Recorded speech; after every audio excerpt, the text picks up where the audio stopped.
when we have our next segment. All right, But we're going to focus now and thank Georgia Cancer Specialist, Northside Hospital Cancer Institute for our 2 questions of the week. All right, I missed out on having Ray today because we have discussed before tests that you ought to do to detect disease. Yes. And lifestyle things you should do to prevent disease. We talked about HPV vaccines and stuff a week ago.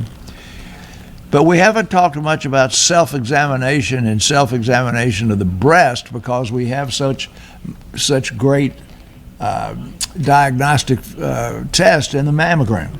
And so it's not as important, although it is important, but nobody ever talks about anymore checking your testicles for tumors. So we're going to do that here in just a minute. All right, here we go. My brother is 70 years old and has had no health problems and takes no meds. Now that's a real common thing around here where we got all these healthy people that exercise all the time. That, you see the guys with the bikes and the nuts and the berries and the macrame and stuff. He had scrotal swelling. Now listen to this. This is Blue Ridge. We got so many of these guys. He had scrotal swelling for what he thought was a bite, an insect bite, or an injury on his bicycle seat. He rides 40 miles a day, 5 days a week. Well, men who ride bicycles and you may fall off or you got to jump over a thing, from time to time you have an injury in the part that sits on the seat, which includes this part of the anatomy. Interestingly enough, the swelling did not go down. So basically, if you injured yourself in a week or 2 weeks, it's quit hurt and go away. Well, this one obviously didn't. And the urologist found a 4 centimeter, 1 inch is 2.5 centimeters. So 4 centimeters is a little bit shy of 2 inches, seminoma of the left testicle, and removed it. He has a 3.5 centimeter node. This is the most important part of this question. In his abdomen. And the oncologist says he needs some therapy. What do you think? Radiation therapy. Well, he needs some therapy. Radiation. There's a reason. Okay, he needs some therapy. All right. Okay. All right, and put up that first one. So we are going. Folks, please do not end your questions with Dr. Whaley by saying, "What do you think?" I'll tell you how to build a watch. But this is a really important. Question. Just listen to me for a minute. The last time we talked about this was before COVID. I can remember it very distinctly. We're talking about a big operation to take out lymph nodes in a patient just like this. They were, and then this is about 3 or 4 years ago. They wanted to operate on this guy we were talking about before and remove these lymph nodes. You notice he didn't say a word about operating on this guy. No. Okay. All right. So we got the first one up there. We're talking about testicular cancer. All right. Now, this is an adult audience. Put the next one up there. This is not going to be an embarrassing thing, but this indicates that there is a technique to examine yourself and examine your testicles. And good family practitioners, somewhere along the line, and this is fairly common, I know that they teach this in many health classes in high school. Now, I don't know any adolescent boys who start doing it, but anyway, there's a proper way to test your testicles. This patient is 70 years of age, and that is an unusual. Got the next one up there? This waterfall plot is ages, and all these peaks down here, that's in your teens and 20s. Right there where these things fall off is age 50. This guy's age 70. He's way out there on the edge. Pull that down now. So this is a very unusual patient. Testicular cancer is a young man's disease. This guy is 70. I'll put the next one up. He makes very clear in the note that he has a seminoma. This says pure seminoma. Remember, we have non-small cell lung cancer and small cell lung cancer, right? So the biologic behavior is different. we have, and we talk about it here frequently, non-Hodgkin's lymphoma, like your mother had, or Hodgkin's lymphoma. Different biologies. Okay, we're going to talk only about the seminoma, and it said pure. That means it's not mixed with anything. And this patient, it falls in this middle group here of stage 2B. So pull that one down. This is the most encouraging thing I can show you. This is a survival plot, not a curve. And what does that say? 95%. Right. 95%. You can pull that down so they don't focus on it. 95% of patients with testicular cancer at this point in time are going to have total cure. Remember Lance Armstrong years ago had testicular cancer in his brain, his lung, and his liver and was dying when the new therapy, which we'll talk about today, called the Einhorn regimen for testicular cancer was invented, and Lance went off to Larry Einhorn. He's been cured ever since. So this particular chemotherapy we'll talk about later and this disease are now about the best thing you can get if you get cancer, when prior to Lance Armstrong it was about the worst thing you could get. Okay, put up this next big old long thing here. But this guy gave us several of the things you need to know what kind of behavior this tumor is going to have and how you ought to be treating it. So first of all, he told us that the tumor was 4 centimeters. Right. So that's 3 centimeters or larger. So that's called a what? PT1B. You don't really need to remember that, but that tells you how big the tumor is. And that ain't the biggest of tumors that there is it? But the next thing that he told you was the lymph node was 3 point something centimeters. All right? So that's an advanced lymph node. That's not a very big lymph node. Let me pull that down. What he did not mention, and it is, in this particular patient, it's not as important as it would be in other things, is that there's a PSA for prostate cancer, right? There's a CA-125 that we have for ovarian cancer. There's CEA for colon cancer. Well, there are biological markers for testicular cancer, more important in the non-seminoma, but also important in the seminoma. And those markers, he did not tell us what they were. If they had been terribly important, I think he would have known, since he knows what's going on here. So I'm going to make the assumption that they were basically normal. Put up the next one. These markers are called alpha-fetoprotein, beta-HCG, and LDH.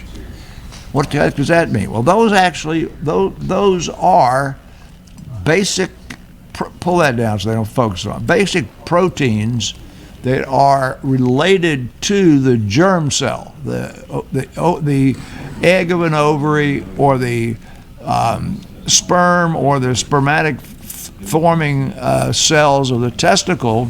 And there are tumors that occur in the mediastinum from leftover material from embryogenesis that'll have these markers. So if these markers are really high and the tumor's occurring somewhere outside of the testicle, ovary, or the pelvis, it has the same biology. Remember now we talked about we're treating patients with their gene markers now, right? Not particularly that it came from the breast or the ovary. And those markers, if they're seen to be high in tumors in other locations, will tell you that that is a germ cell tumor of the seminoma, non-seminomatous type, and drive you down the treatment algorithms that we're getting ready to follow. Does that make sense? So they're non-testicular, non-ovarian germ cell tumors in other locations. Okay, what's that? Algorithm now. Algorithm. Now, you started your program today by saying that we're all part of an algorithm.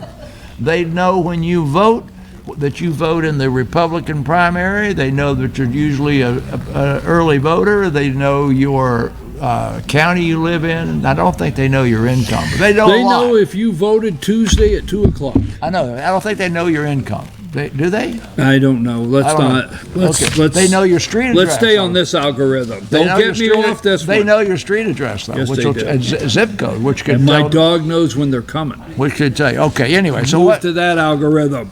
back to this algorithm. So anyway, if you start going through here, the first thing that they did when they found this tumor is they did a CT scan because they found that lymph node. I'm making the assumption there's none of it in his lung. So you follow all this thing down here.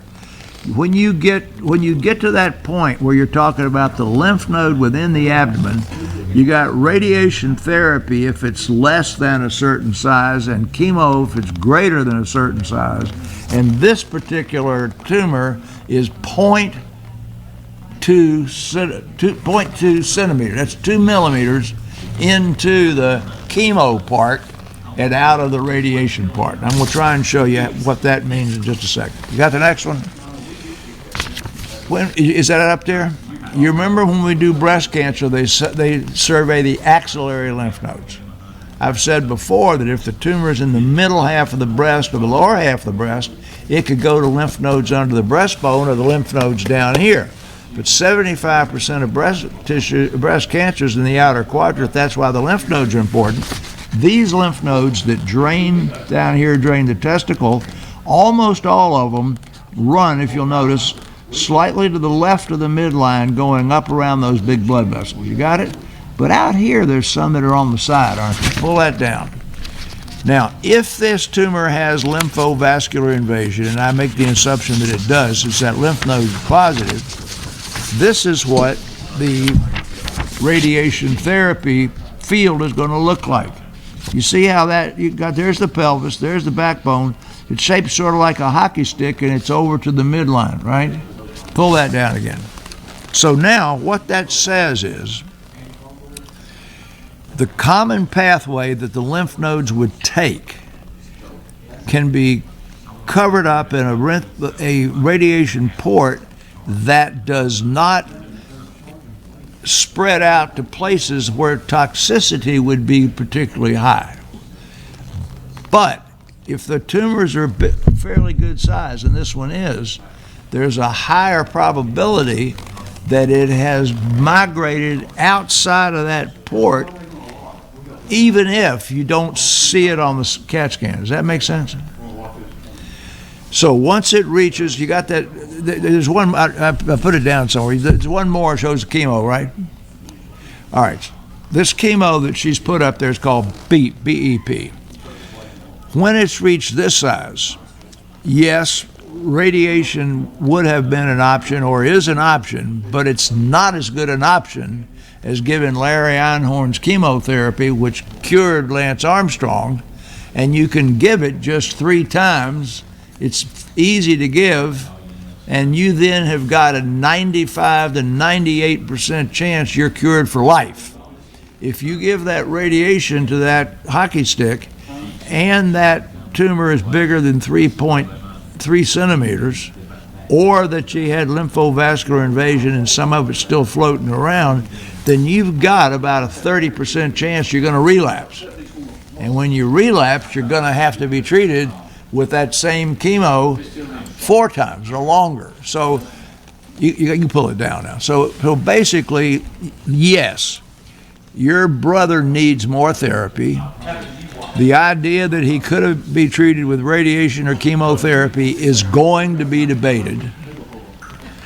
He's going to be presented to a combined modality conference of chemotherapists, urologists, and radiation therapists.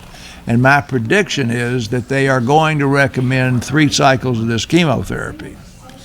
Regardless of what they recommend, he's got a 95 to a 98% chance he's going to do fine when it's over with. And this cancer is very unusual in this age group, and that's one of the things that's going to be discussed when he goes to this conference. And the fact that he has no underlying disease and rides a bike 40 miles a week, 40 miles a day, 5 days a week, it's 200 miles a week, is what is saying treat him with the same degree of aggression you would treat a young person. Now, we got a pitcher that came back this year and pitched and had a good season, I don't remember, but was treated for testicular cancer at the very end of last season. He came back to pitch in mid-season. So once this is done, 3 treatments, 3 weeks apart, that's 9 weeks. he gets over the operation in 3 or 4 weeks. What, that's 12, 15 weeks. That's about like somebody who tears their oblique muscle in baseball, right? And you'd be back out to pitching. So anyway, treat him like you'd treat that pitcher. Thank you, Georgia Cancer Specialist, Northside Cancer Institute, for our segment. I have a quick question because we have a second question here, yeah. And I want to make sure we get that one in and have enough time. But, you know, you may have answered this a minute ago, but I want to ask, I want to pull it out and ask, why is this a young man's disease more than when you said this person's in his 70s and usually you're out of the woods at that time? Why is this more of a young man's disease? Well, it's because it is. We'll leave it at that, I guess. Yeah, well, I mean, you asked the question. No, I mean, basically, I showed you that plot. Right, that right. Plot. But I mean, when it comes to, I think the easy answer is that when you are in your late. Well, first of all, if I go into embryogenesis, life begins when the egg and the sperm hit. Not getting into the abortion issue, but that does not have any sexual characteristics. And within the first 4 or 5 divisions, it just looks like a blackberry or a blueberry. And as those DNA and RNA things begin to secrete growth hormone, estrogens, progesterones, then as it begins to develop some shape, these gonads are way up in the abdomen here. And in males, they descend through the abdominal wall and become testicles. In females, they stay in the abdomen, and the part of the anatomy that is the scrotum becomes the labia of the vagina. And so all of these growth and development things of the gonads are start in infancy, and then you go through adolescence, you go through puberty. So they're growing like crazy when you're 18 to 25 years old, and your hormones are raging, and right. Every girl looks good to you or whatever. But as you get to your 30s and 40s and your hormone levels begin to fall, then there is less activity going on in the testicles. Right. And I think it's totally related to the fact that they start to wear out when you get in your late 30s and 40s, and by age 50, in many men, they pretty much worn out. And so they're not very active then. And so that onset starts in late 12, 15 years old, that peak. It runs up here, and then when your hormones are really raging in your mid-20s, then that's the peak of it, and then it falls back down and goes away about age 50. So I'm going to blame it on how raging your hormones are. Well, I mean, I wanted to say that because over the years, as simple as I could put it, over the years, sitting here next to you every Friday, and also with Dr. Tidman, and learning and just asking any question, and I appreciate that. I just throw stuff out with the research on cancer, we need to know your age, need to know male, female. We need to know whether sometimes sexual activity, whether sometimes are you overweight, right, risk factors. Genetically, all the risk factors. Yeah. So and through that, I mean, just since I've met you, research and development on cancer is really amazing. Just in the time you and I have been together, but and I think for the most part, that research and development has been able to make the advances and pinpoint this cancer's active because of these factors at this age, determines this. All right, I'm going to interrupt you. That's what I'm saying. I'm going to interrupt you here and tell you, you really have asked one of the smartest questions that's been asked on this program in 5 years. Write that down. Write that down.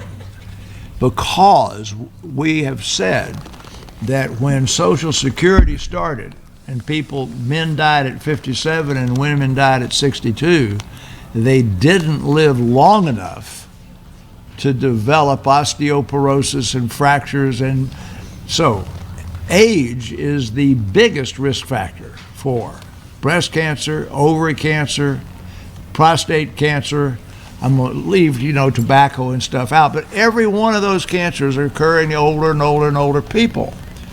And that's why the incidence of cancer goes up, because our longevity is longer. Two things. One, acute leukemia kids, we'll just throw that out. But this is the only cancer that we know that I can pop up in my head sitting here thinking about it, that is preferential to young men. So you have asked a question, not meaning to, that's the sharpest question that's been asked here in a long time. This is not one of the diseases that you get a higher incidence of because people are living longer. So BKP, I congratulate you. You wrote it, you figured it out, and you kind of stumped me for maybe half a minute there. Oh, now I can call Stumped me for half a minute. Now I can call all my friends. Now I was wondering what I was going to do this afternoon. I'm calling everybody to tell them that I finally, stumped after him all for these half a minute. I pay attention to You do pay attention. every cancer we discuss. I, for one, I get the questions throughout the week. I'm 70, no health problems, or, I've had a problem with my leg for 12 years. And Dad was a heavy smoker, everything. And I could see just in the questions, the data that has been able to be, you've been able to work on as research, to where we have some amazing advances. Oh, yeah. With this is a great one, because Lance Armstrong is the best example. All right, this